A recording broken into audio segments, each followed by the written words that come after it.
When I started my career in documentary filmmaking, I admired those thriving in the industry. I was right where you are, dreaming big and scared of stumbling. Years later, I went from distributing my very first documentary to filming in over 35 countries. And now, this podcast is where we share skills, stories, and lessons with filmmakers, including those who won Oscars and Emmys, to help each other grow and create impactful documentaries. So guys, how are you doing? What's going on in LA?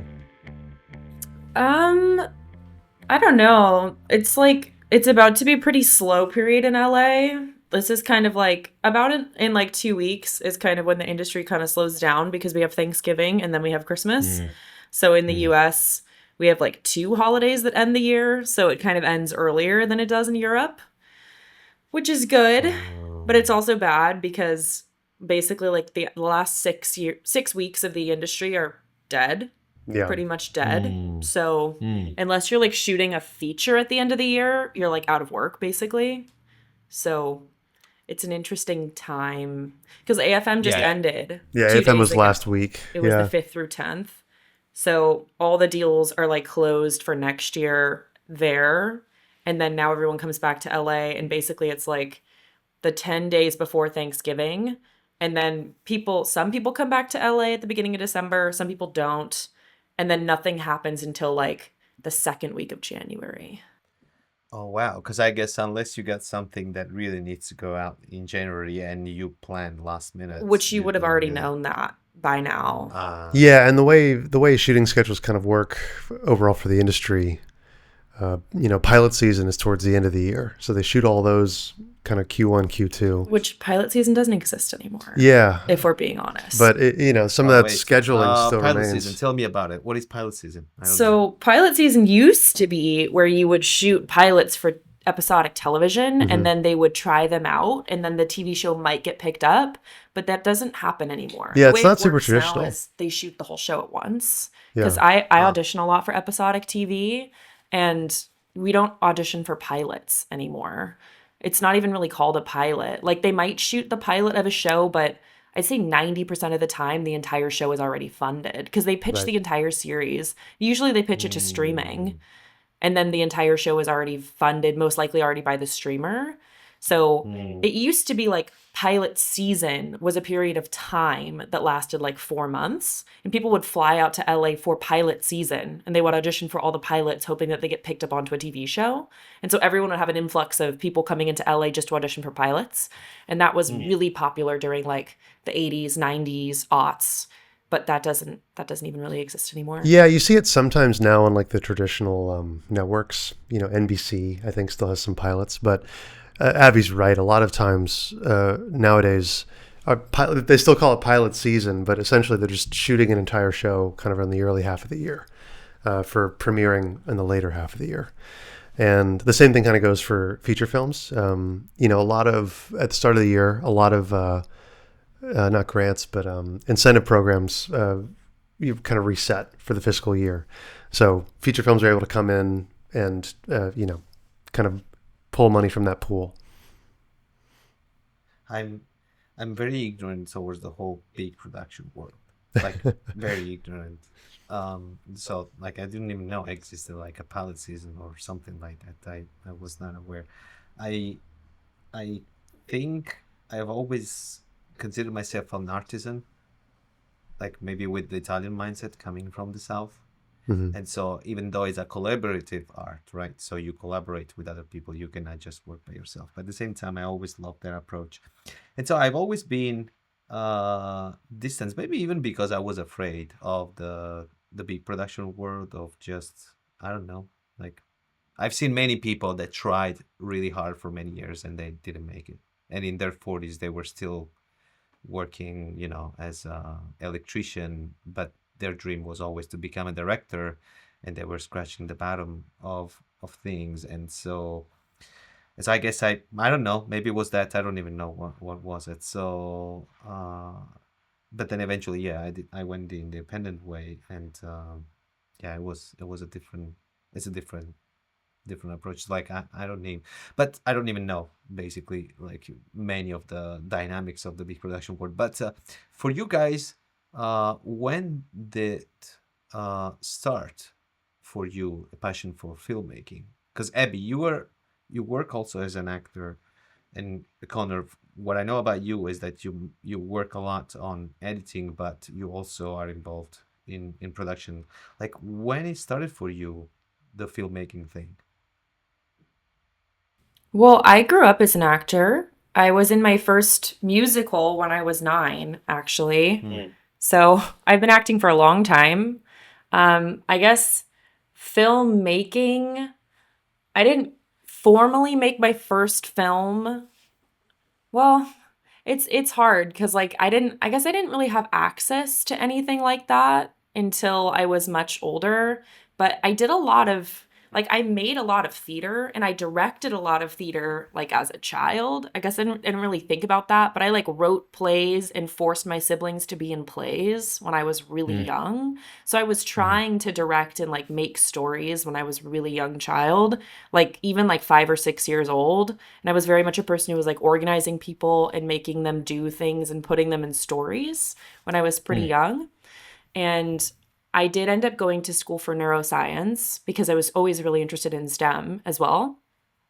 And then I ended up missing acting so much. And I started pursuing it more professionally towards the end of my college experience. And that was the first time that I was working on like large film sets because I was working on the show 13 Reasons Why. It's a Netflix show. And so that was my first experience when I was 19 working on like a really large episodic TV show because that shot in the North Bay area. So we were doing overnight shoots on that. And I was on that show for like 10 months. So I did featured background work on that. And that was my first time getting to see what it was like because they had an entire high school they built inside a studio that modeled the high school that they shot out when we were at the school during the summer. So when the actual school was in session, they built the entire high school in a studio. So we would get to go shoot at the same high school again inside a studio lot, which was the craziest thing I'd ever seen. That was the first time I saw like what true money could do on a film set. And that was like their third season on that show by the time it gotten like massively popular back when Netflix had like inexorbitant amounts of money. And it was like all your dreams had come true as a kid and you see what filmmaking could really be like. It was absolutely unbelievable. And that really sold me to like come back into the world of acting. But then I never really considered a career on screen because I moved around so much as a kid. I could never do acting or like acting on screen. And I never lived in a place where I like lived in a film market kind of area. So after I graduated from Berkeley, I then had the idea that I wanted to move to Los Angeles because I knew that that was where I could pursue something on screen acting. And then here I But am. you started when you moved to LA, there was no promise for you, right? The fact that you had that No. job, it didn't necessarily promise a future there. No, definitely not. I mean, I don't know a lot of people that move to LA with a job or with any sort of guarantee of anything moving here. I didn't have agents when I moved here. I didn't have any sort of job moving here. I didn't have a role on anything moving here. I wasn't Yeah. SAG when I moved here. I didn't really know anybody when I moved here. I had like a couple friends from college that lived here, but they weren't in entertainment. So yeah, I just knew that this is where people pursue the career of acting. So there had to be a lot of job opportunities, which is definitely true. But I think in retrospect, I have now learned so much about being a big fish in a small pond versus being a minnow in an ocean, which is very much what Los Angeles is. Not to say that you can't navigate it as somebody, especially an actor, because obviously this is like the highest concentration of on-screen actors in the world. Yeah. So it's Yeah. obviously very intimidating. But after having been here for 3.5 years now, it's very navigatable, but you just have to figure out what it is that you're trying to do in the industry here, who you are as an actor, filmmaker, director, whatever it is that you're trying to pursue, and realize that it's a collaborative art form, like you're saying. It's a creative art form. And especially in acting, which I think can be one of the most competitive sides of the industry because it's people make it out to be something that is so based on the way you look and it's very shallow, and I don't think it's that way at all. I don't think it's anything to do with that, but that's the way it's made out to be, especially in the media. But it's a very collaborative art form as well. even if it is sometimes to do with the way you look, and you're not cast based on things that are superficial, because it is also advertising, especially commercial acting. You might not be cast because your eyes are not the right color, or you're not the right height, which again is fine because it is a commercial thing. It's advertising, marketing. But it is very much a collaborative art form. And back to the way that I grew up doing it, ultimately, and most actors start in the theater, and it's just a group of people who are playing pretend, or they're playing truth under fictional circumstances. And that's what makes acting and filmmaking so fun. I actually have another follow-up questions, but let's hear Connor, because when you arrived to the part that you arrived in LA just 3 years and a half ago, I will love to inquire more about the beginning. But Connor, why don't you tell me first, and then we can go back to the beginning of both of you in LA and in the filmmaking world. Yeah, so I guess I had a bit of a weird time with filmmaking. Because around the time I was like 15, I moved around a lot in the United States, and just jumped around state to state, just following, like, my mom was finding work, and, I'm a child of divorce, so my parents were kind of split up, and we were flying around everywhere. And I didn't really know that, like, what to do with kind of my post-high school plan. I didn't really have any prospects as far as, like, things I was interested in. And the only thing I had was that I had made kind of home movies with friends of mine in high school and middle school growing up. And I knew I liked movies in terms of, like, I liked watching them. I used to watch a ton of movies with my dad. And at some point, somebody in my life said, like, why don't you pursue that, like, as a career? It's like, that's a career you can do, which I didn't know at the time, right? I'd spent my teenage years running a YouTube channel that was mostly, like, video game focused. That was, like, a thing I did from age like 12 to 16 or something. So, and I actually started earning money really young by editing videos for other YouTubers on YouTube back in like 2008, 2009, which is weird to think about now. Because I was a child. I was emailing adults, trying to pretend like I was an adult, like I can edit, that kind of thing. Anyway, so I had somebody suggest that I take up film, and I don't know how I heard about it. I think from a teacher at school told me that there was a program out here in California at USC for teenagers, like for non-college age kids. And so I applied, and I got into the summer program out here at USC when I was 15 or 16. And I did a summer semester of Filmmaking 101 at the USC campus, and it was very cool. We had two great professors, met a lot of wonderful people who I'm still, vaguely friends with now and stay in touch with and everything. And then, when I went to college, there's a long story involving like why I didn't get into a lot of the universities I didn't get into, but I'll spare you that. Basically, film school wasn't going to let me in, and so I decided to kind of just start my career. I moved to Austin, Texas, and started working for some stages out there, and worked on a couple shows that had come through town, and then eventually I moved to California and started working full-time out here on shows after I had made enough connections in Austin for people out in California. I'm curious to know how come you moved from Austin to LA? Because just because of the scene is bigger, and so it has more. Yeah, no, it's weird to look at now, because I think we see Austin nowadays and it seems like a bigger market than it was. But back in 2000, this would have been 15, 16, which is when I lived there. The market was a lot smaller. There were only maybe one or two movies or shows that came through a year.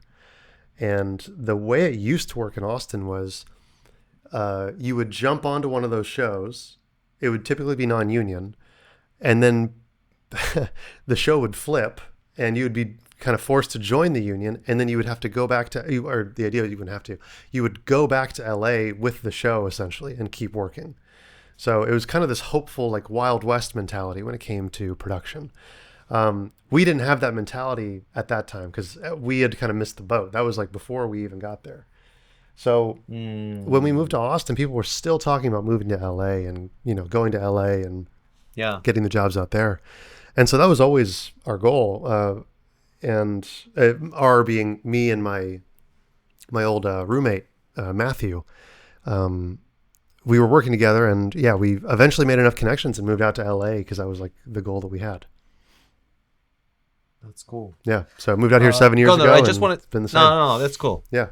Well, sorry, what did you say? I said I moved out here 7 years ago, and it's been the same ever since. So it's So 7 years for you and 3.5 years for Abbie. So yeah, like as you know, like we as filmmaker, I think that whenever you're trying to, let's say make your first movie or start your career as a filmmaker, you gotta start from somewhere.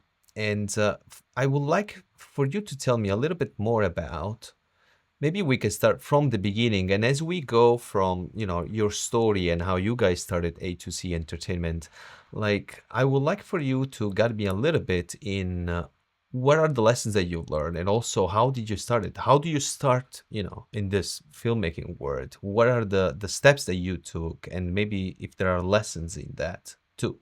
Does that make sense? Yeah, no, that makes sense to me. I think this is something Abbie and I talk about a lot when it comes to the business, and it's that I think we're very thankful of the experience that we had before we came to filmmaking. Like all the stuff that we did before filmmaking has kind of informed and influenced a lot of the stuff that we've done since entering the industry in a lot of ways, both in terms of like, artistic influence and in terms of like our business influence as well. Yeah, I think that's definitely true. In terms of how we started the company, we met through a mutual friend in my acting class, Crash Acting, and it was someone that Connor knew from Austin, actually. Yeah. And I was basically looking for a producer for a short that I wanted to make. Because when I first moved here, I pretty quickly realized that I didn't just want to act. I wanted to do something more than that, but I didn't really know the landscape of other positions or what it meant to do something beyond just acting in my own or acting in other people's projects. Because when I moved out here, I very quickly got representation. Like honestly, within the first week that I was here, I got a commercial rep, which was great because my Houston agents, I moved from Houston. My Houston agents referred me to a commercial agent here and they signed me immediately. So like the day I moved here, I got a commercial agent, which was awesome. And then within like 2 months, I got theatrical representation, which that doesn't always happen. So that shouldn't be an expectation. Not saying that always happens to everybody, but that happened, which was great.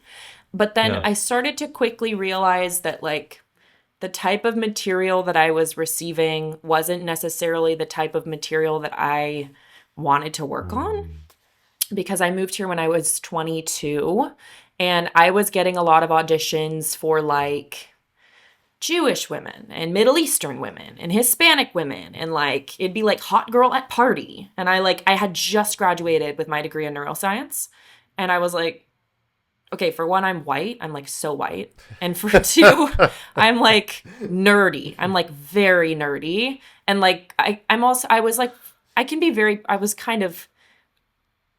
had such an ego when I first moved here, and I was so like, no. Like I was also like not identifying as an actor because I really wanted to be an actor, but I was very much like, I'm a scientist.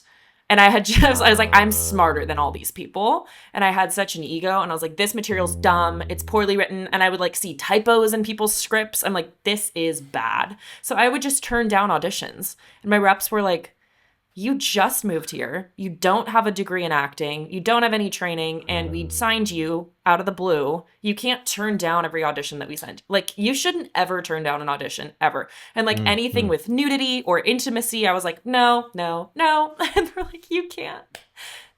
Like, you cannot do that. So I was like not taking any of the auditions they sent me. And they're like, we're going to drop you. And I was like, I don't care. So then they dropped me. And I was like, sick. So then my agents dropped me, and I was like, I'm sad. And then I decided I wanted to make my own film. I was like, I'm going to write a film myself.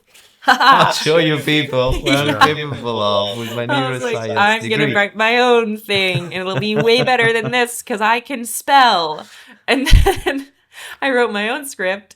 Then I stood up in my acting class and I was like, I'm going to make my own movie and I need a producer because I don't know how to do that. And then a bunch of people came over to me after my acting class and they're like, you're so inspiring. I know a producer. His name is Connor.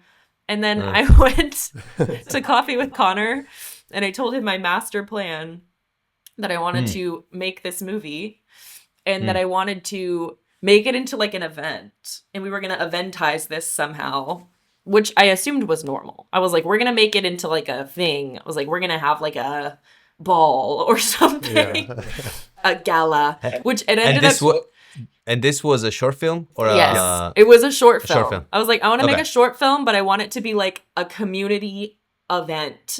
And we didn't know, I didn't know what that meant But exactly. the community event was gonna happen during the shooting, or After. like during the After. I was After, like, okay, once okay. the film is done, I was like, I don't really know about the film festival thing. Like, I don't know anything about that. But I do know that once the film is done, like, I want everyone to get together and we're going to have like a thing where everyone watches it and they're going to come together and it's going to be like a big party situation. So Okay. what that ended up becoming was we partnered with a nonprofit. We got fiscally sponsored. We created a charity. And then basically the film was about my younger sister and I, who were quarantined together during the pandemic. And she wanted Okay. to pursue a degree in business, but she really wanted to pursue a degree in opera performance. Like I told you, my sister's an opera singer.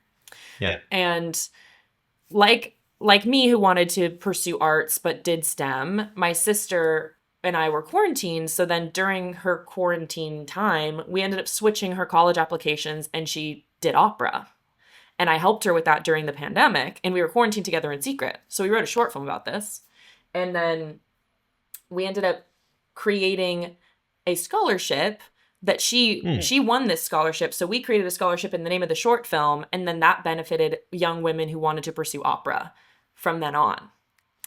And so we ended up raising money at a gala where people came and watched the short film. That was our event. And then all the money we raised, we gave to a young woman who wanted to pursue opera. Okay.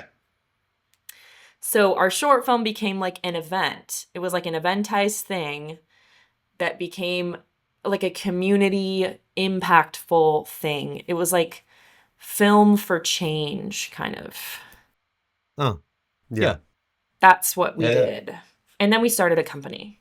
Yeah. So basically, after that happened, we finished the film, and it No, took but about- wait, Connor. The first time you met her, did you have an idea? Like, did you have a sense? It's like, oh man, she's snob.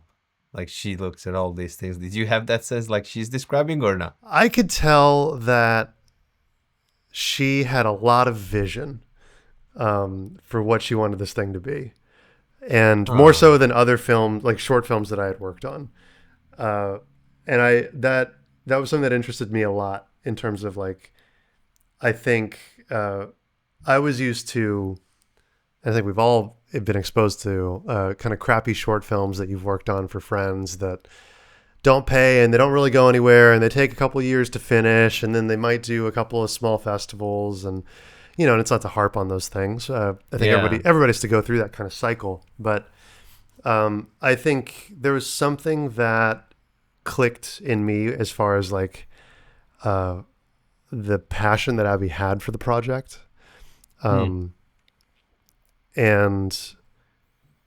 it it ended up working out, and that's kind of the thing that we both locked in on together, was that we both have this kind of love for getting things done quickly and intolerance for people not hitting deadlines. So it ends up working out really well for us. And so it, like your experience, it was that the first short film was, let's say, you guys will consider a success. Like it turned out to be not just a film; it turned out to be like something with a cause. There was a why behind the story. It wasn't just about the film itself. It was something that would extend to much more. Now, you started the company before the movie, for the movie, or after the movie? After.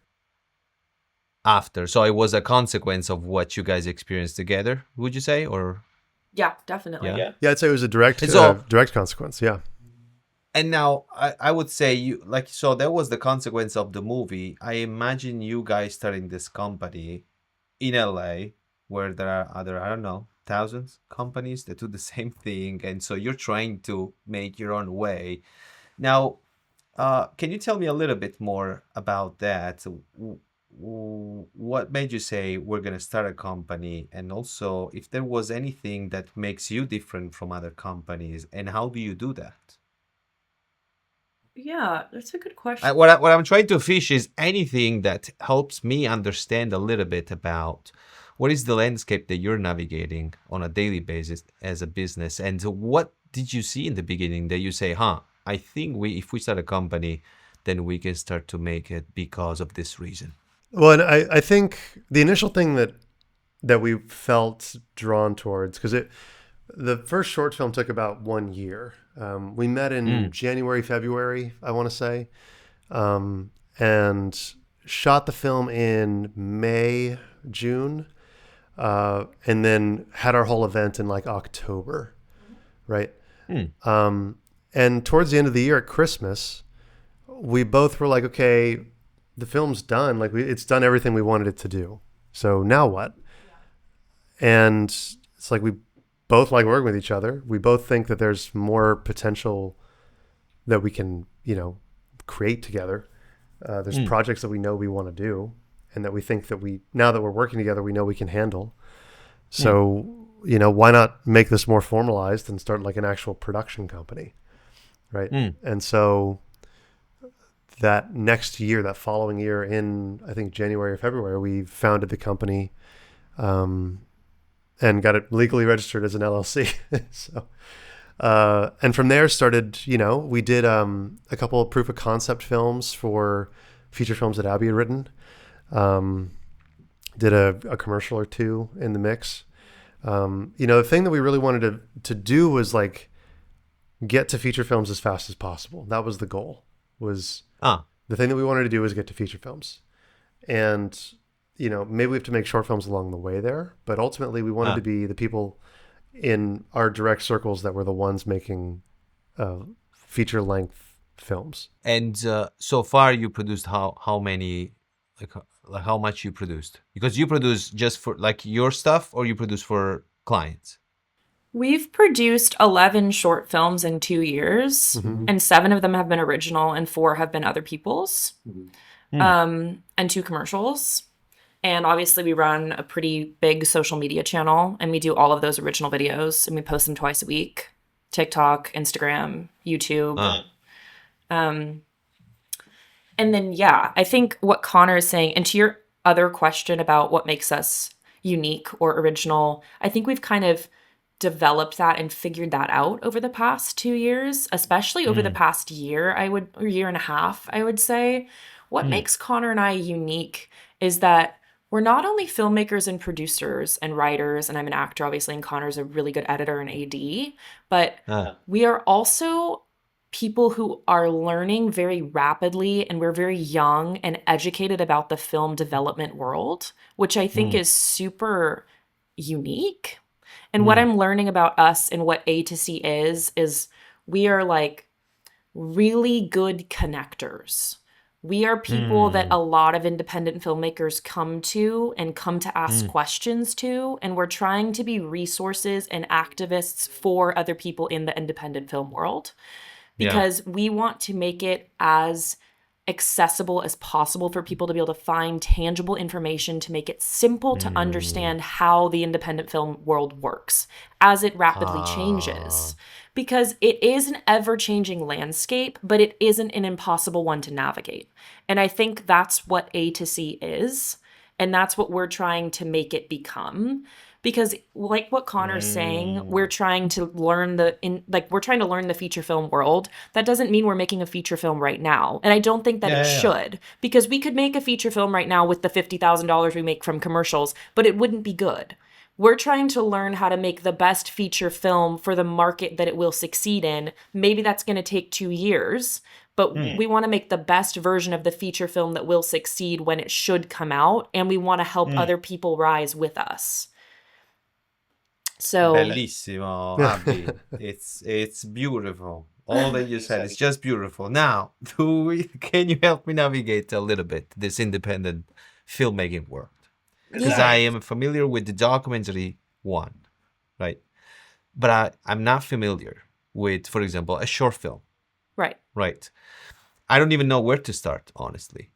Like, okay, let's say you guys produce a short film. Where do we want to start? Do we want to start from, like, what is the role of short film? Is an end to itself where you begin with that, you end with it, you just invest money, or there is actually a way to make money, for example. Sure. And also, like, so that's one. And the other one is when you produce a short film, do we want to talk about funding, for example? Like maybe these two things come together. I don't know. Like, what do you see in right now? Like you talked about seeing the world of filmmaking as it develops, and not just, you don't want to just assist, you want to be involved and be active part and understand how it changes. So since you are in there, what it is that you see regarding these two aspects of funding for a short film, and also for how do you make money out of it, if there is any way to do it. Maybe not, I don't know.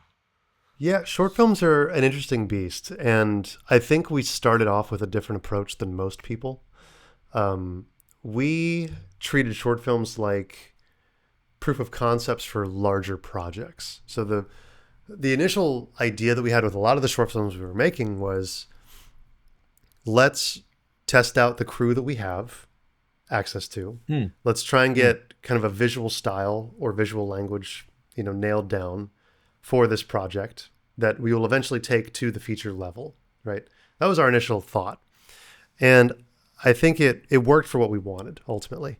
When it comes to short films, we were entirely self-funding all of them through commercial work, through, savings that we'd accrued over years. And that's generally how short films operate. It's usually one person or a couple people put money into the project, or they crowdfund, right? Okay. Those are typically the two ways that short films get financed. When it comes to making, we're talking about what kind of budget, Connor? Sorry to interrupt. No. We're talking about a budget that go from 5,000 to 50,000. Yeah, I can range. I've heard short films that have spent upwards of $80,000, which not most are like 5 to 15. Yeah, most independent short films range from like 2 to like 15 to 17,000. Yeah. Yeah, and to your question of like, what is useful about making a short film, or like, can you make money on a short film? I think a lot of people over the past 6 months, it's more than 20 people have approached Connor and I, asking if we will produce their short. And we have produced 4 short films, for context. And our agreement on these short films has been, we've produced the films and we've taken 10%, which is extremely common. That is what production companies do. For anyone out there, what does it mean to produce a short film? Just to make it simple. So it's different on every project, but in very basic terms, basically the filmmaker brings us a screenplay, which we might take it as it is, usually not. Usually we read it and we might be like, okay, maybe we could give some notes on this. Maybe we're going to pare it. Usually we're asking them to pare it down, because Connor might give them a script breakdown. Script breakdown means we tell them how many days it's going to shoot based on the thing that we're being given, which based on what budget quote we're giving them, we're probably telling them we need it to be shorter because we can't afford it with the budget that they want to shoot it at. Yeah. Usually we want the short film to be like 8 pages because we want to shoot 4 pages a day and we don't have more money to shoot than we usually want it to be 1 day shoot. And if we want it to be a 1 day shoot, we want it to be like 7 pages, right? Because we're always killing ourselves to shoot a short film. Anything more than 10 pages in 1 day is absolutely insane, but we still usually do it. So they come to us, we give them a quote, we break down the script, and then basically our job is to just give them a timeline, babysit them, and then make them stick to their timeline. We are like glorified project managers. We're dictators. That's what a producer does on a short film. And that's what all of our clients, creative directors have liked, because they want someone to helicopter parent them and be like, hey, it's Tuesday. You said like draft 3 of script was going to be done Tuesday. It's not done. Like, where is it? We shoot you a text. Or like, we're location scouting today. You didn't send us the locations that you wanted to go to. Just checking in on those. Or like, we as a Zoom today, we also have like a plethora of people we have connections to. So you might be like, I'm looking for a kick-ass script supervisor. We'll send you 5 people. You're like, I'm looking for a really good composer. I'll send you 5 options. So that's kind of what we're doing as producers on a short film. That makes sense. And then to the other question, why? What are we getting out of doing a short film? This is more complicated. I think the landscape used to be very different for short films, as Connor and I have talked about many times, even in the past, like pre-pandemic, 2015 era. It used to exist where if you made a kick-ass short film and you went to like the big 5 film festivals, your TIFFs, your South Bys, your Cannes, your Tribecas, you showed up with an incredible short film, you won at one of these film festivals, or even just like screened, it was possible for you to then get approached by a big distributor or production company and get funding for a feature. That was possible. That happened because those people showed up and they were looking and trying to source talent. That has since become so diluted and is not really the way that it works anymore, because it is so competitive to get into even to get short film spots at these festivals, that it's just, to get a spot at those is so competitive that even to screen there is the dream and the goal, that there's no way that you're going to get distribution or money for a feature from there. I mean, I was talking to a girl who she watches screeners and places people at South by Southwest in their dramatic short film category. And she said there are 50 spots and she gets around 10,000 submissions per year. 10,000 submissions that she personally has to watch. God bless her. But for 50 spots, right? And she has to watch them all? She has to watch them all with her. Okay. Like, she has a couple interns too, but she still has to watch them all. They're just passing them through to her. But also keep in mind, like, she probably knows a couple people. She has to reserve 5 spots off the jump. And then they're going to hear about something that placed at like Tribeca or something that placed at Cannes. And they're going to be like, well, we want that because that placed there. And like, that's Sean Baker's short, or that's Ari Aster's short. Now we want that. Yeah.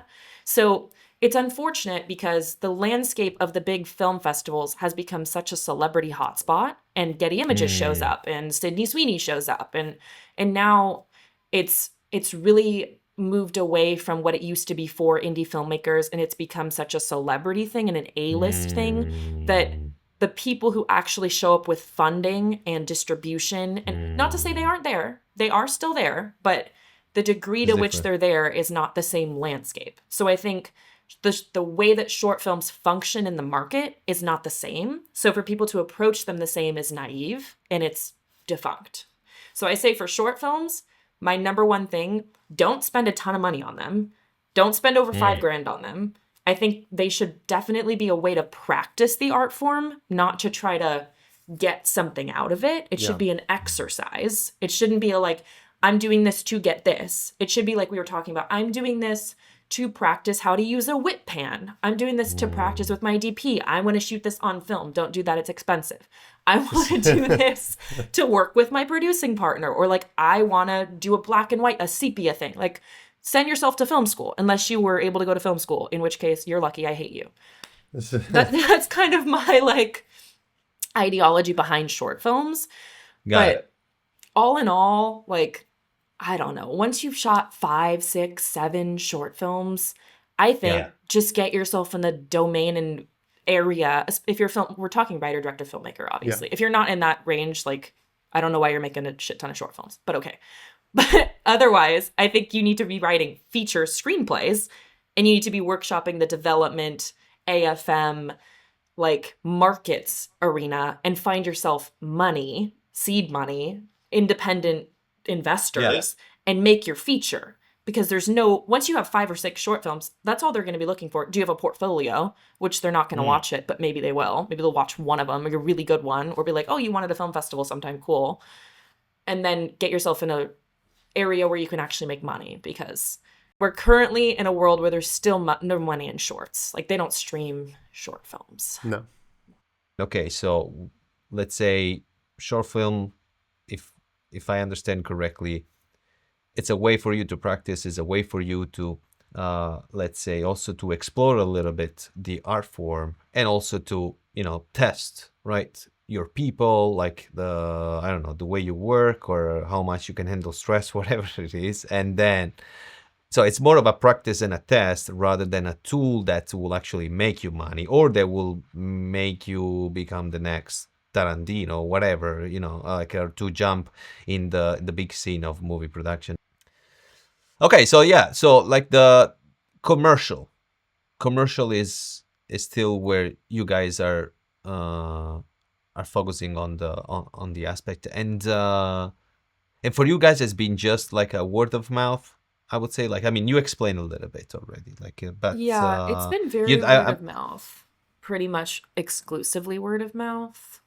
oh, Yeah, I don't think any of our clients are cold reach outs right now. Typically not, and you know, it's word of mouth, and it's going to mixers and social events and festivals and meeting people. Some okay. So it's like the whole network started to Yeah, then, yeah, you know, you go to a exactly. place, you don't necessarily go for to get a client, but then because they see you, they realize they had a Yeah, project and I'd you guys say will be the perfect people. our commercial clients are like mostly all word of mouth. Our production company connections, like script people, script development people, those are people that we've met at film festivals, at Mm. markets, through mutual connections. Those are not Mm. word of mouth people. Those are like networking people, almost Okay. exclusively. That's a different bag. Got it. And before you were saying big fish in a small pound. Oh, yeah. Small pound, not pound, pond. Pond. How do you Fun, say? yeah. Pond. Would you say that that applies in this case? Like you, like as a philosophy, like you're trying to be like what do you mean when you say a big fish in a small Oh, I pond? was referring to like the size of the market. So I was talking about like when I lived in Houston, if you're like a SAG actor in a market like Houston, you're a big fish in a small pond because there are not very Oh, I many SAG see. actors. So like when I auditioned for commercials in Houston, there are probably 10 SAG Mm. actors who are white females under 30. Truly. Like 10. And then in LA, there are probably 10,000. Yeah. So Mm. now I'm a minnow in an ocean versus big fish, small pond. So when I tell people, because I get a lot of DMs like on TikTok and on Instagram of people asking me like, or responding to videos, like, when should I move to LA? Like, when's the right time? When should I move from places all over the US or in Europe or wherever? Hmm. And I always say, for one, you should have $10,000 saved up or whatever currency of the country you're living Yeah. in. You need to have like a year's worth of rent, basically. I mean, that's not, Ah. I mean, my apartment's more expensive than that, but it depends where you live. But a year's worth of rent saved up. You should have at least some idea of what your prospects are going to be. And like by that, I Uh-huh. mean like what are the agencies you're submitting to? Have a list of 20 of them. Know which acting studios you're going to sign up for or like which jobs you're going to try to get onto. If you're a crew person, like have 20 people that you're trying to get references for sets that you're trying to get onto, like have an idea, know what your day job's going to be or at least 5 day jobs you're going to apply to or references of people you're going to get to cuz like you can't come here and not have a day job lined up. That's not gonna work. Or at least have an idea of which day job you're trying to get. You have to have a car. You can't come here without a car. I know people who have showed Yeah. up and not had a car. I'm like, okay, so you're just gonna live in one part of LA and never leave? You can't do that. Especially if you're an actor, you have to drive to auditions, so have to have a car. And like ideally for a lot of actors, I tell them you should move here when you're SAG eligible. Really. You can be non-union, but it's really tough to be here if you're non-union. Oh, Ideally, really? yeah. You can. You can. I think especially But now there's it's like a big uptick in vertical content. You can be non-union, but but it's more difficult. yeah, that's my And guys, strategy. when did you started? Because you told me that you also organize events for filmmakers, and I noticed that you guys care. That was the first thing I noticed. Like you sincerely care about other filmmakers and you know how they grow up or create network opportunities. Was that there since the beginning? It was just natural, or it was something that at some point it happened because you decided, you know, that you wanted to do that too? I don't know. I think that's kind of been like the thing from the beginning. Yeah. Yeah, it kind of goes back to, the original short film that we did of like filmmaking as a community aspect, right? And I think the event that we hosted for the first film that we made was a success for the things we wanted to do. And I think since then we've kind of discovered the power of, building a community in the communities that we're trying to create films in, and having members of that community get involved in the things that we want to do. I think, Okay. I think that's also part of a big shift that's happening right now in indie film, which is films aren't really being shot in Los Angeles anymore, right? They're being shot all over. And I think they're being shot in smaller markets. And part of that is filmmakers have to go to these smaller markets or come up from these smaller markets. And, their community might not have enough resources that LA might have, traditionally. Like they might not have as big of rental houses or, as crazy of locations. But as long as you can understand the community that you're in and what they can provide, then you can make the film that you're trying to make. If you don't make money with short films, then how do you do that as a filmmaker? That's the question that I asked the guys from A2C Entertainment, and you can find the answer on howwefilm.com. It's for free. You just need to sign up in the exclusive content. And in the next episode, I wanted to talk with them about the American film market. I have never been there. I have heard about it, and I wanted to understand the dynamics. How do you prepare? How do you find distributions over there? Is it something that still holds a certain value, like for independent filmmakers? Those are all questions that they're going to answer in the next episode. And also, don't forget, if you have any specific questions regarding documentary filmmaking, whether it's pre-production, production, distribution, or whatever, you can shoot me a message on howwefilm.com or any other platform really, and I'll do my best to create a video with the answer, and it's going to be published on all platforms. I hope you enjoyed this episode of the podcast, and I'll see you in the next one.